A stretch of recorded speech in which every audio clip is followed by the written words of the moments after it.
سلام البنات، لاباس هاكم ملاح. شوفوا راجلي جاب لي كيلو باذنجان، كان النص طايب. شوفوا يعني لونه براون ولا اسود، والنص مازال ما طابش. حبيت نقول لكم كيفاش ندير نطيبه، نشويه ولا نقليه ولا ما فهمتش، ولا نخلي حتى هذا الزوج يزيدوا يطيبوا ونطيبوا. يعني شوفوا يابسين، شوفوا الباذنجان.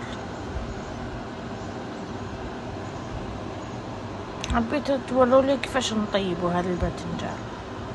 وجاب لي هذا الزيتون، شوفوا راني نقشر فيه. شوفوا ماشي طايب، ما باليش كي منين هذا الزيتون. شوفوا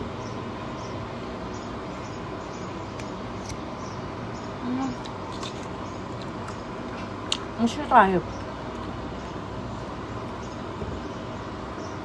اسمع، هذا الباذنجان وهذا الزيتون.